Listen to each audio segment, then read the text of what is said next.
Assalamualaikum warahmatullahi wabarakatuh. Selamat berjumpa kembali pada mata kuliah Teknologi Formulasi Sediaan Steril. Pada kesempatan kali ini kita akan berdiskusi lebih lanjut terkait dengan preformulasi dari sediaan steril pada beberapa aspek yang menyangkut terkait dengan perhatian khusus pada biological condition dalam formulasi suatu sediaan steril. Jadi pada bagian pertama kemarin sudah kita diskusikan terkait dengan beberapa aspek yang mana itu berkaitan dengan sifat fisikokimia dari suatu obat ketika kita merancang suatu obat tersebut dalam formulasi sediaan steril. Pada bagian ini kita akan berdiskusi terkait dengan beberapa aspek yang mana ini sangat mempengaruhi dari kondisi biologis ketika suatu sediaan steril ini nanti tidak dirancang dan tidak didesain dengan baik. Tonisitas ini merupakan suatu nilai berdasarkan atas tekanan osmotik dari suatu larutan. Jadi prinsipnya bahwa ketika kita memiliki suatu larutan dan berbasis pada tekanan osmotik, maka ketika ada dua kompartemen A dan B, ini terpisah oleh membran semipermeabel, karena dinding sel kita itu adalah membran semipermeabel. Artinya membran semipermeabel itu adalah air bisa masuk, tetapi beberapa senyawa itu tidak bisa melewati membran tersebut. Oleh karena itu kita sebut dengan konsep membran semipermeabel. Pada membran semipermeabel ini akan berlaku mekanisme yakni osmosis. Air itu akan bergerak dari konsentrasi yang lebih rendah ke konsentrasi yang tinggi. Jadi driving force pergerakan air ini adalah konsentrasi mana yang lebih tinggi sehingga air itu akan bergerak sehingga konsentrasi antar dua kompartemen itu sama. Kalau difusi itu kan obat yang bergerak, kalau osmosis itu adalah air yang bergerak melalui membran semipermeabel. Jadi ketika pada suatu kondisi konsentrasi obat kita itu terlalu tinggi, kemudian membran sel kita itu lebih rendah konsentrasinya, jadi cairan yang ada di membran sel ini akan keluar mengencerkan obat kita yang kita berikan di luarnya. Sehingga di antara tekanan osmotik di luar dan di dalam itu sama. Nanti prosesnya akan berhenti.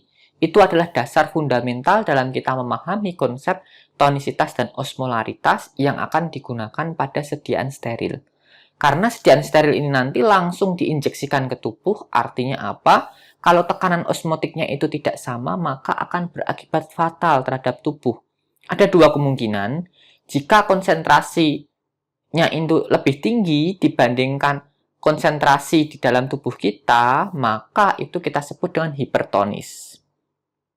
Akan tetapi kalau tekanan osmotik atau konsentrasinya itu lebih rendah dibandingkan dengan tubuh, maka kita sebut hipotonis. Ini akan memberikan efek yang berbahaya jika kita tidak pahami efek hipotonis dan hipertonis itu terhadap tubuh kita. Kalau suatu larutan itu hipertonis, maka suatu larutan ini nanti konsentrasi atau tekanan osmotiknya ini lebih tinggi dibandingkan dengan sel darah merah kita. Kalau kita injeksikan secara intravena, berarti air yang ada di dalam sel darah merah itu akan keluar dari dalam sel menuju keluar untuk menurunkan konsentrasi obat yang diinjeksikan. Ini adalah peristiwa hipertonis. Efeknya apa? Kalau air dalam membran sel ini keluar, nanti membran sel akan mengkerut. Kalau mengkerut, otomatis membran selnya ini akan menjadi krenasi. Jadi air di dalamnya itu akan keluar mengkerut. Efek yang kita rasakan adalah nyeri. Jadi ketika kita diinjeksi suatu obat itu efeknya nyeri, kerasa sakit, itu gara-gara obat kita bersifat hipertonis. Sehingga sel-sel darah merah ini akan mengkerut. Kenapa mengkerut? Karena airnya keluar. Airnya keluar mengencerkan kadar obat di dalam darah, sehingga nanti akan terbentuk mekanisme krenasi. Ini bersifat reversible.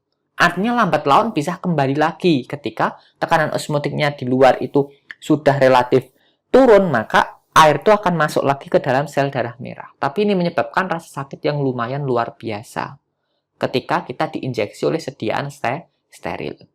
Dan sebaliknya, jika ada mekanisme hipotonis, artinya hipotonis apa? Tekanan osmotik pada larutan kita yang kita berikan di dalam tubuh itu lebih rendah dibanding konsentrasi atau tekanan osmotik di dalam sel darah merah kita.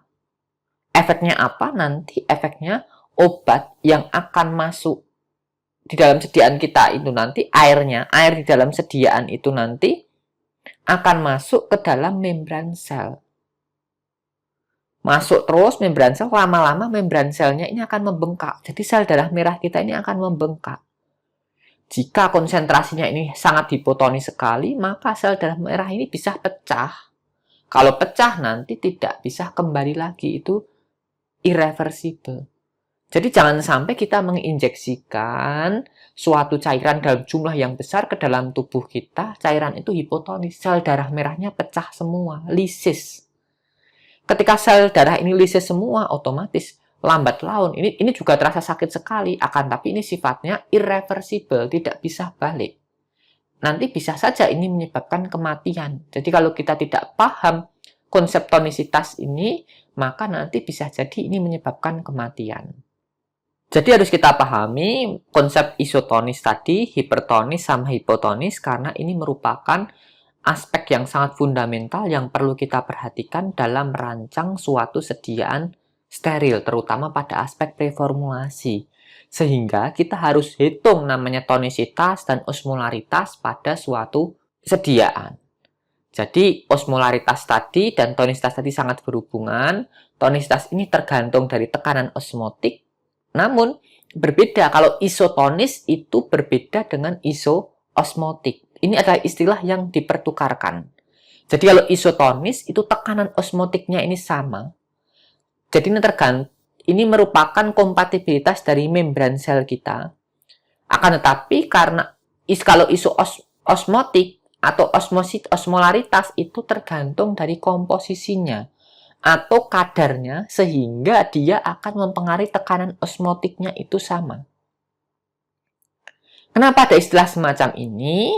Karena nanti harus kita perhatikan juga bahwa beberapa senyawa yang osmotik itu tidak isotonis. Karena membran sel kita itu mutlak tidak impermeable pada zat terlarut. Tapi ada beberapa zat terlarut yang permeable terhadap membran sel kita. Harus kita perhatikan konsep ini ya Mas Mbak ya. Jadi untuk tonisitas itu tergantung dari biological compatibility dari sel membran kita. Itu menunjukkan tekanan osmotik. Kalau osmolaritas itu menunjukkan komposisi atau konsentrasi obat yang mempengaruhi tekanan osmotik. Yang sama itu kita sebut dengan osmolaritas. Jadi ini istilahnya sering dipertukarkan antara tonisitas sama osmolaritas. Kalau itu senyawanya itu tidak permeable terhadap membran sel kita, maka osmolaritas ini sama tonisitas bisa dibolak-balik.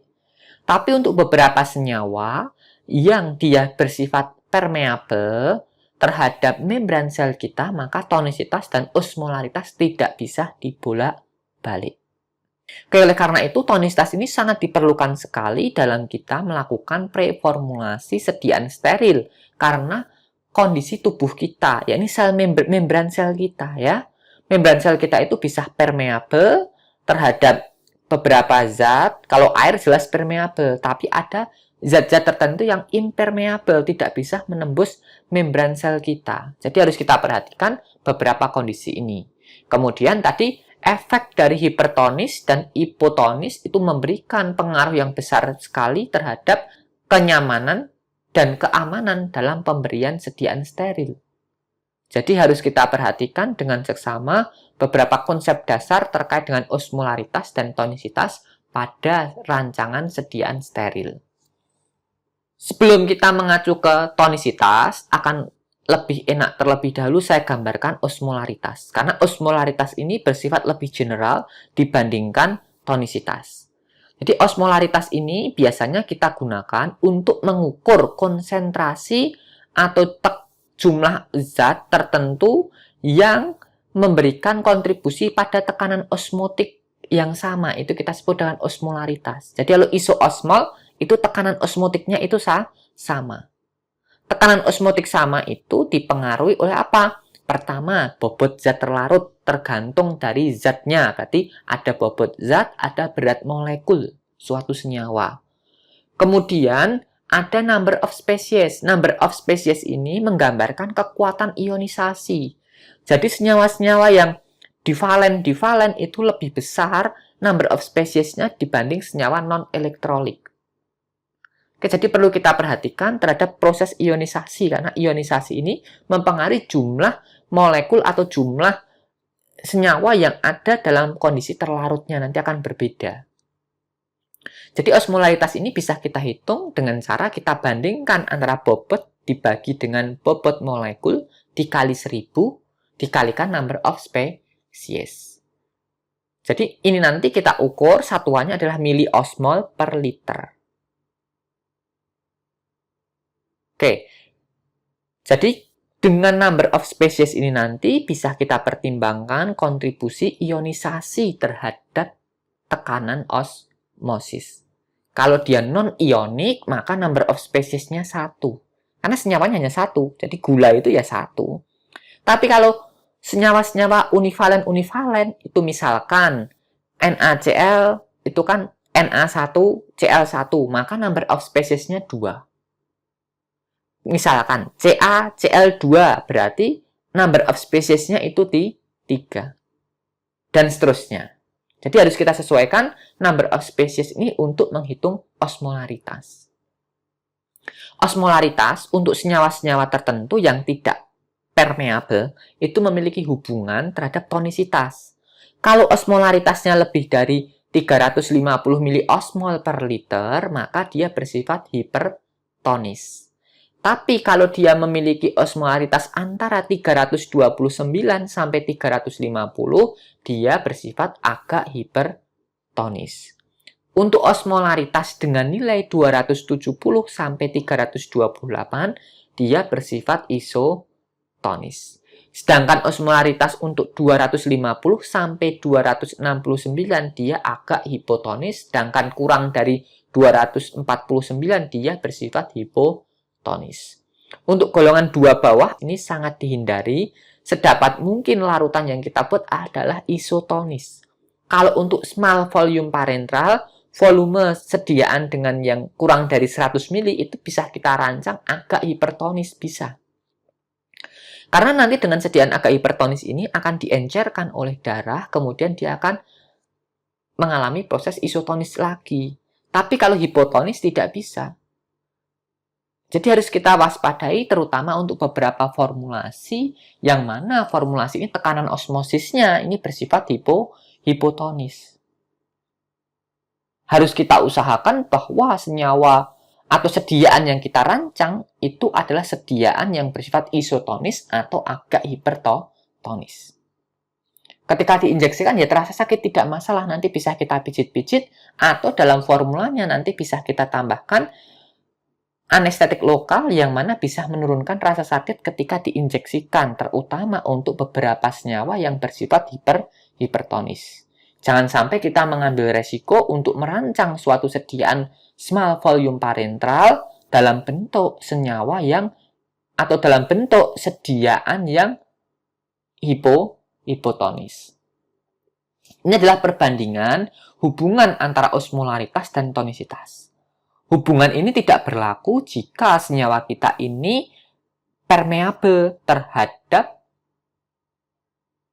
membran sel kita. Jadi harus kita perhatikan terkait dengan beberapa aspek ini. Oke, pertama tadi terkait dengan konsep tonisitas, yakni tonisitas itu tergantung dari tekanan osmotik, kemudian ada hipotonis, hipertonis, kemudian ada hubungannya antara osmolaritas. Itu harus kita pahami.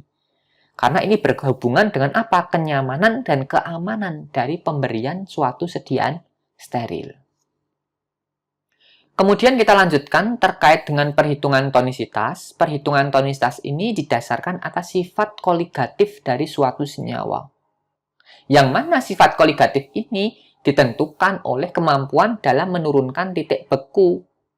Jadi ini digunakan untuk menghitung tonisitas. Larutan yang dianggap isotonis itu memiliki tekanan osmosis yang sama dengan 0,9% NaCl. Jadi ini adalah larutan isotonis. Tekanan osmosis sama dengan 0,9% NaCl. Akan tetapi ada beberapa senyawa, misalkan urea, asam borat, alkohol, asam askorbat, gliserol, itu mampu melewati membran sel atau kita sebut dengan permeable. Dan ada beberapa senyawa lainnya yang bersifat impermeable, tidak bisa menembus membran sel kita. Makanya pada beberapa senyawa itu tidak bisa kita anggap dengan perhitungan menggunakan osmolaritas. Kita gunakan tonisitas ini. Oleh karena itu, pada perhitungan tonisitas ini dapat dipecahkan dengan apa? Kita bisa menghitung berdasarkan ekuivalensi terhadap NaCl atau titik beku dari 0,9% NaCl. Itu dasar fundamental ketika kita merancang suatu sediaan steril. Jadi perhitungan tonisitas ini berbeda dengan perhitungan osmolaritas. Akan tetapi pada suatu kasus osmolaritas bisa kita gunakan untuk menghitung tonisitas. Tapi pada suatu kasus beberapa senyawa yang bersifat permeable itu tidak bisa kita gunakan osmolaritas untuk menghitung tonisitas. Contoh sederhana, gliserol 2% itu kalau dihitung dia sudah isotonis terhadap tubuh. Akan tetapi, kalau itu kita injeksikan, maka sel darah kita akan pecah karena ini adalah hipotonis. Karena gliserol bisa menembus dari membran sel kita. Begitu juga dengan urea. Urea ini kalau kita hitung isotonis, kita injeksikan dalam tubuh, mati. Kenapa? Pecah sel darah merahnya. Akan tetapi, kalau misalkan dia tidak, kalau kita rancang dia isotonis, maka tidak akan terjadi hemolisis. Sel darah pecahnya tidak, sel darah merahnya tidak akan pecah. Itu yang terjadi ketika kita pahami konsep tonisitas dan osmolaritas serta beberapa senyawa yang permeable dan beberapa senyawa yang impermeable terhadap membran sel kita. Karena membran sel kita ini adalah membran biologis yang mana harus kita perhatikan beberapa senyawa yang dapat menembus membran dan beberapa senyawa yang tidak dapat menembus membran. Kita lanjutkan untuk perhitungan tonisitas. Yang pertama kita dasarkan atas penurunan titik beku. Ini menggunakan metode krioskopik. Dengan metode krioskopik ini didasarkan atas penurunan titik beku dari 0,9% NaCl. Bahwa larutan 0,9% NaCl ini mampu menurunkan titik beku 0,52 derajat Celcius. Jadi nanti kita dasarkan atas penurunan titik beku ini. Bahwa V sama dengan 0,52 dikurangi delta TF, penurunan titik beku dari senyawa pengisotonis yang akan kita tambahkan, dikalikan dengan konsentrasinya dengan satuan persen. Dibagi delta TF 1% dari senyawa pengisotonis yang akan kita gunakan. Kalau ini senyawanya NaCl, berarti 0,52 dikurangi delta TF senyawa obatnya, dikalikan konsentrasi obatnya, dibagi dengan 0,576. Karena 1 dibagi 0,9 dikali 0,52 itu 0,576. Untuk pengisotonis dalam bentuk yang lainnya kita harus sesuaikan juga. Yakni penurunan titik bekunya 1% zatnya ini berapa, nanti kita sesuaikan. Misalkan kita pakai mannitol, kita pakai gliserol, kita sesuaikan dengan rumus ini. Jadi nanti kita tahu bahwa penambahan zat dalam satuan persennya ini berapa. Ini adalah rumus dasar untuk menghitung tonisitas pada suatu sediaan. Jadi dasarnya adalah yang pertama kita harus tahu konsentrasi obatnya itu berapa, atau konsentrasi senyawanya dalam sediaan itu berapa. Kita juga harus tahu penurunan titik beku 1% senyawa yang ditambahkan atau obatnya itu berapa. Dan kita harus tahu juga penurunan titik beku dari 1% zat pengisotonisnya. Jadi ada beberapa parameter yang harus kita ketahui terlebih dahulu dalam menghitung tonisitas menggunakan metode krioskopik ini. Metode ini memiliki keterbatasan, kita harus memiliki data penurunan titik beku dari masing-masing obat. Dan kita juga harus memiliki data terkait dengan penurunan titik beku dari zat pengisotonis yang akan kita gunakan. Kalau itu NaCl sederhana, tinggal kita konversi saja. Tapi kalau zat pengisotonisnya bukan NaCl, ya kita harus sesuaikan. Itu adalah terkait dengan perhitungan tonisitas menggunakan metode krioskopik.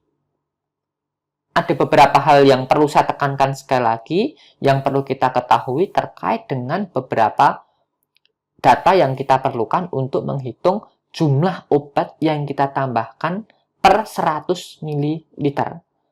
Itu V, itu adalah jumlah obat yang kita tambahkan per 100 ml.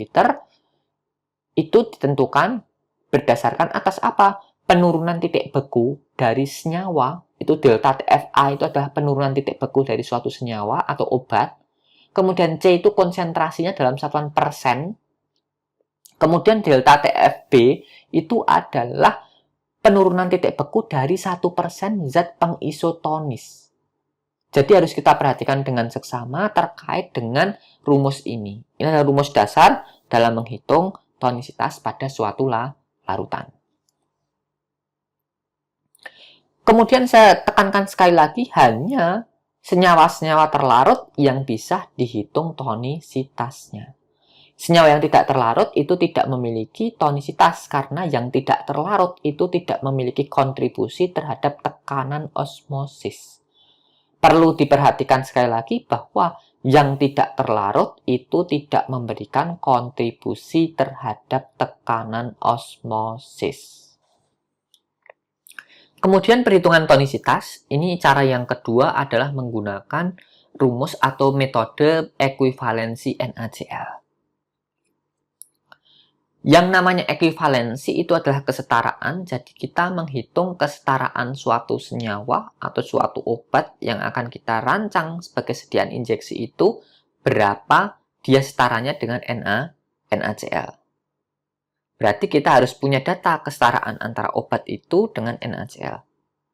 Kalau kita punya datanya enak, tapi permasalahannya kalau kita tidak punya data ya repot.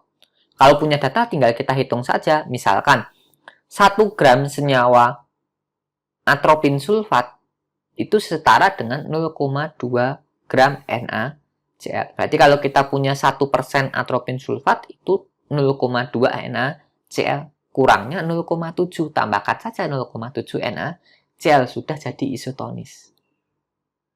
Akan tetapi kalau kita tidak mempunyai data tersebut, maka kita harus menghitung kesetaraan NaCl. Ketika kita perhitungan, itu ternyata itu ada perbedaan antara data yang teramati dan data terhitung kalau kita hitung kesetaraan NaCl menggunakan penurunan titik beku. Jadi kesetaraan NaCl ini bisa kita hitung menggunakan penurunan titik beku. Oleh karena itu, ada metode baru yang dikembangkan, ini menggunakan suatu faktor yang disebut dengan L-faktor atau faktor L. Faktor L ini faktor yang digunakan untuk mengkonversi freezing point depression to NaCl equivalency. Jadi nanti kita sebut dengan L-iso, artinya suatu faktor yang digunakan untuk menentukan isotonis dari suatu senyawa. Itu kita sebut dengan L-iso. Nah, faktor ini menjadi suatu solusi bagi apa? Masalah keterbatasan antara perbedaan dalam perhitungan dan hasil yang teramati ketika kita menghitung ekuivalensi NaCl ini menggunakan penurunan titik beku. Makanya L-iso ini sangat banyak dikembangkan sekali dan kita tidak butuh tabel kesetaraan antara obat dengan berapa setaranya NaCl. Jadi L-iso ini merupakan faktor yang diperoleh dari penurunan titik beku dari suatu senyawa tergantung dari tipe ionnya dan konsentrasinya pada suatu larutan.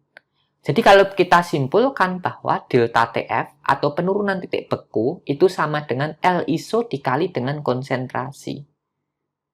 Kalau kita hitung NaCl 0,9% dengan bobot molekul NaCl itu 58,5 gram per mol, maka diperoleh L-iso berarti sama dengan 0,52, delta TF NaCl adalah 0,52, dibagi C-nya itu 0,9,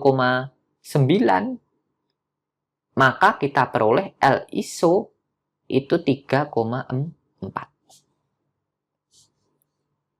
Jadi, kita bisa pertimbangkan suatu senyawa nanti dengan cara perhitungan L-iso. Ingat, C-nya ini adalah konsentrasi dalam bentuk molar. Ya. Jadi, kita bisa hitung L-iso-nya berapa nanti. Jadi, L-iso NaCl itu 3,4. Delta TF-nya 0,52, L-iso-nya dicari, C-nya adalah 0,9% dipertimbangkan dengan bobot molekulnya. Nanti kita dapat L-iso NaCl ini 3,4. Kemudian, jika kita tuliskan dalam suatu rumus, delta TF itu sama dengan L-iso dikalikan C. C-nya itu misalkan kita menghitung 1 gram NaCl di dalam 1000 ml air, delta TF-nya itu sama dengan L-iso dikalikan 1 dibagi bobot molekul. Kalau untuk NaCl berarti saya tulis ekuivalensi NaCl, berarti satunya ini saya ganti E, karena E ini adalah ekuivalensi 1 gram NaCl. Jadi rumus awalnya tadi, delta TF sama dengan L-iso dikalikan C. Kalau kita untuk mencari kesetaraan 1 gram NaCl, berarti rumusnya delta TF sama dengan L-iso dikalikan C. C-nya diganti 1 per bobot molekul. Kemudian dari sini kita hitung. Kalau yang kita cari ini NaCl, berarti satunya ini adalah E. Kenapa? E ini adalah kesetaraan 1 gram NaCl. L-isonya NaCl tadi sudah kita cari di awal itu 3,4, berarti delta TF sama dengan 3,4 dikali dengan E dibagi BM-nya 58,5. Oke, jadi E ini bisa kita tentukan. Dengan rumus di atas tadi kita substitusi bahwa L-iso delta TF itu sama dengan L-iso dibagi bobot molekul karena C-nya itu tadi 1 per MV.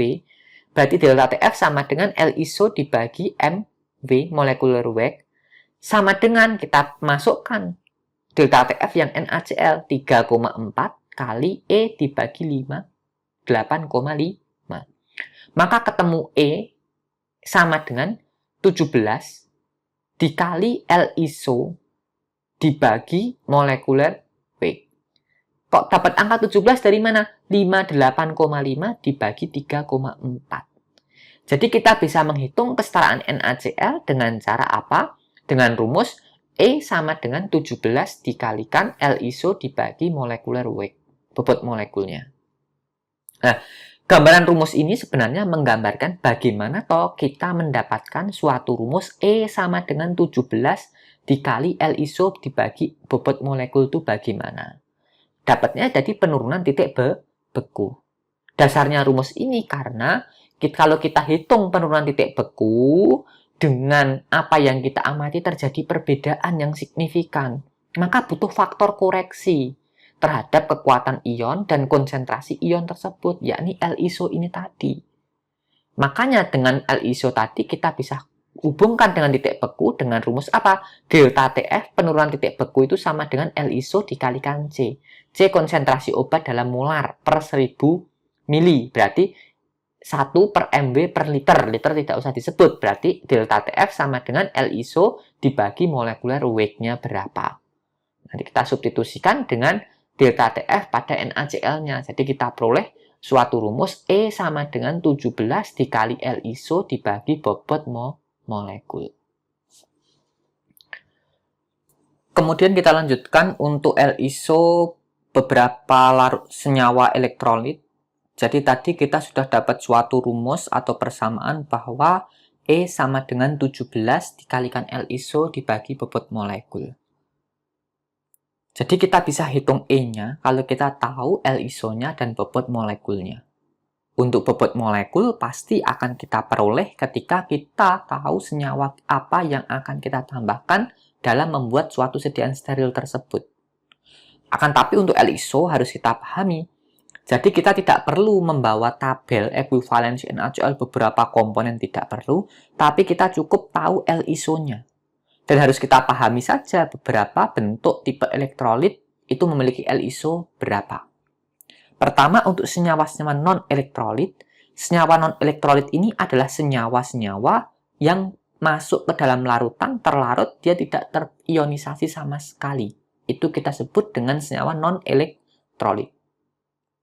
Contohnya gula, dextrosa, gliserin, urea, dan seterusnya, itu merupakan contoh-contoh senyawa yang bersifat non-elektrolit. Akan tapi ada senyawa yang bersifat asam atau basa lemah. Itu kita sebut dengan elektrolit lemah. Itu memiliki nilai L-iso 2,0. Contohnya asam borat, asam sitrat, luminal, kemudian beberapa senyawa-senyawa obat kebanyakan bersifat asam lemah atau basa lemah. Jadi harus kita perhatikan terkait dengan senyawa ini, apakah dia asam lemah atau basa lemah. Ini termasuk weak elektrolit, maka L-isonya 2,0. Untuk senyawa-senyawa divalen, misalkan MgSO4, ZnSO4, ini memiliki L-iso 2,0. Untuk senyawa-senyawa univalen, uni-uni, berarti kalau tadi divalen itu 2, kalau univalen itu L-isonya 3,4. Artinya apa? Uni-univalen itu kalau terionisasi valensinya 1,1. Kalau divalen itu terionisasi 2,2. Itu berbeda nilai L-isonya. Jadi untuk senyawa univalen L-isonya 3,4. Uni itu minus 1 dan plus 1. Contoh NaCl. Kalau terion jadi Na plus sama Cl min. AgNO3, Ag plus sama NO3 min. Itu adalah uni-univalen. Contoh lain, KCl, K plus Cl min. Itu uni-univalen, L-isonya 3,4. Untuk uni divalen, itu berarti uni sama di.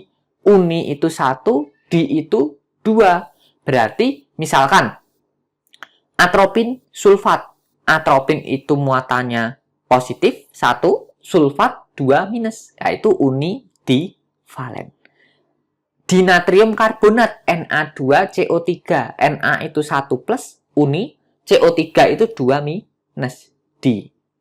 Contoh lain, Na2SO4, Na ini plus, SO4 2 minus, uni divalen, L-isonya 4,3.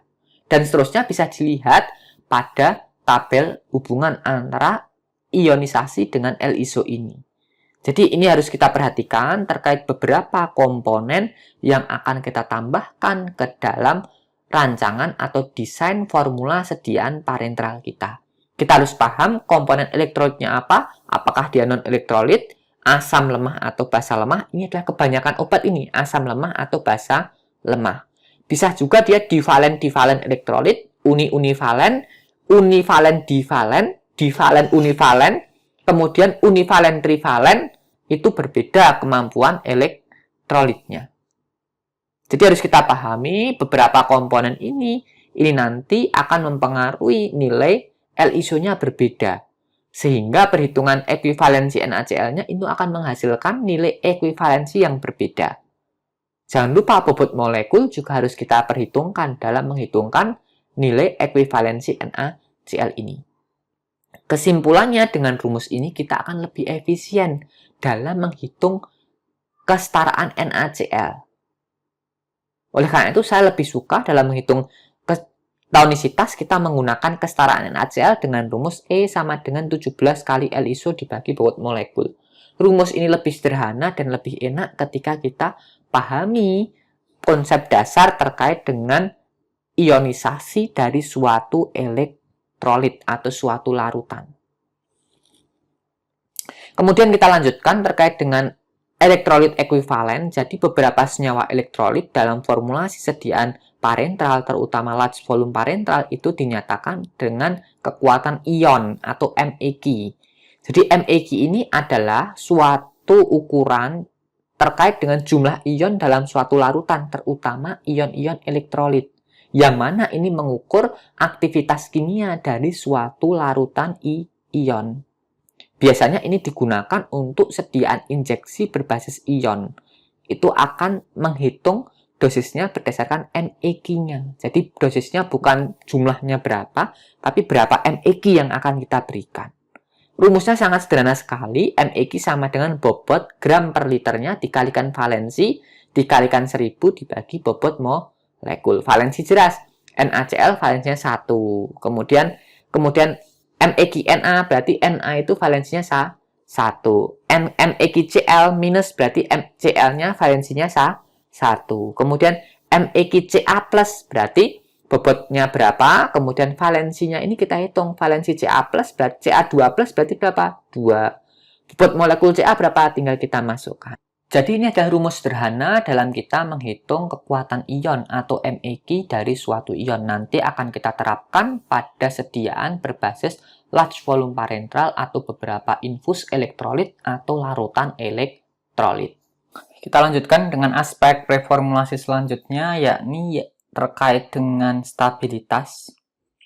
Jadi stabilitas ini adalah tolok ukur yang utama dari bahan aktif dan bahan tambahan, dan harus kita ketahui terlebih dahulu sebelum kita melakukan suatu formulasi. Oleh karena itu, stabilitas ini menjadi aspek yang sangat penting sekali dalam kita merancang suatu sediaan steril. Ada beberapa aspek stabilitas, yakni chemical stability, photostability, thermal stability, and microbiology stability. Yang paling utama yakni adalah chemical stability dalam bentuk hidrolisis. Jadi, kenapa dalam bentuk hidrolisis? Karena pembawa suatu sediaan steril itu utamanya adalah air. Jadi kita harus ketahui terlebih dahulu apakah suatu sediaan steril kita ini nanti rentan sekali terhadap proses hidrolisis. Kita harus kenali dari mana? Ya dari rumus atau struktur molekul dari suatu senyawanya. Dengan kita memahami struktur molekul dari suatu senyawa, nanti kita bisa pahami apakah dalam suatu struktur molekul ini mengandung gugus-gugus tertentu yang rentan terhadap proses hidrolisis atau tidak. Jadi tidak perlu dihafal apakah senyawa ini hidrolisis, apakah senyawa ini tidak terhidrolisis, akan tetapi kita perlu mengenali gugus-gugus spesifik tertentu yang mengalami reaksi hidrolisis. Selain hidrolisis, ini juga bisa oksidasi. Ini juga penting sekali terkait dengan chemical stability. Karena beberapa sediaan steril itu kerusakan yang paling banyak itu selain hidrolisis adalah oksidasi. Jadi, hidrolisis dan oksidasi ini merupakan chemical stability yang perlu kita evaluasi pada tahap reformulasi. Nanti ada langkah-langkah preventif untuk mencegah agar suatu sediaan ini tidak terhidrolisis, dan ada langkah-langkah untuk mencegah agar sediaan ini tidak teroksidasi ketika dalam kita merancang suatu formula sediaan steril. Perlu dikenali apa jalur yang menyebabkan hidrolisis, umumnya adalah pH. Jadi nanti kita harus sesuaikan pH sediaan tersebut terhadap pH stabilitas dari suatu obat dalam kondisi terlarut. Kemudian oksidasi, ada beberapa strategi untuk menurunkan laju atau menurunkan kinetika dari oksidasi. Bisa kita cegah melalui bubbling nitrogen, bisa kita tambahkan antioksidan, atau kita kondisikan sedemikian rupa prosesnya sehingga dia tidak terkena atau tidak cepat teroksidasi. Begitu juga ada beberapa komponen yang lainnya, yakni ada fotostabilitas. Kalau fotostabilitas ini terkait dengan packagingnya nanti, apakah kita kemas dengan amber glass? Amber glass itu adalah wadah yang warnanya coklat, itu kita sebut dengan amber glass. Kenapa diwarnai dengan warna coklat? Karena warna coklat ini nanti akan menghalangi cahaya itu masuk ke dalam sediaan. Karena kita kalau memiliki senyawa yang fotolabil, maka dia akan mudah terdegradasi ketika dia terkena cahaya. Jadi ada gugus-gugus spesifik yang mana dia menyebabkan senyawa itu fotolabil. Kemudian thermal stability juga harus kita evaluasi terkait dengan apa? Terkait dengan proses sterilisasi yang akan kita gunakan. Apakah senyawa ini terdegradasi oleh adanya panas atau senyawa ini tidak terdegradasi oleh adanya panas atau tahan panas. Kalau dia tidak tahan panas, ya otomatis kita tidak mungkin menggunakan sterilisasi akhir dengan adanya panas, baik panas basah ataupun panas kering. Kemudian, untuk senyawa-senyawa yang tahan panas, kita akan fleksibel sekali dalam memilih metode sterilisasinya. Ini akan menentukan bagaimana desain dan rancangan kita dalam merancang suatu sediaan steril. Kemudian microbiology stability, kita harus cek juga apakah bahan-bahan yang kita gunakan ini rentan terhadap pertumbuhan mikroba atau merupakan hasil degradasi dari suatu mikroba. Apakah di situ rentan terhadap pertumbuhan mikroba sehingga nanti bisa menyebabkan sediaan kita tidak steril atau meningkatkan bioburden. Selain itu juga kita harus pahami terkait dengan microbiology stability ini, grade bahan yang akan kita gunakan. Apakah bahan kita ini bebas pirogen ataukah hanya steril saja? Jadi itu akan menentukan rancangan desain sediaan kita dalam merancang suatu sediaan steril. Oleh karena itu perlu kita tekankan sekali lagi bahwa stabilitas ini sangat penting sekali, terutama chemical stability dan photostability serta thermal stability. Untuk microbiology stability umumnya tidak terlalu bermasalah. Yang paling utama adalah chemical stability karena banyak sekali senyawa-senyawa obat itu yang rentan terhadap hidrolisis dan oksidasi.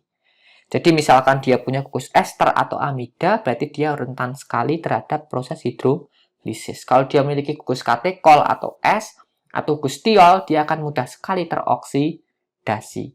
Jadi banyak sekali aspek-aspek yang menyebabkan dia terhidrolisis ataupun teroksidasi nanti akan kita pahami.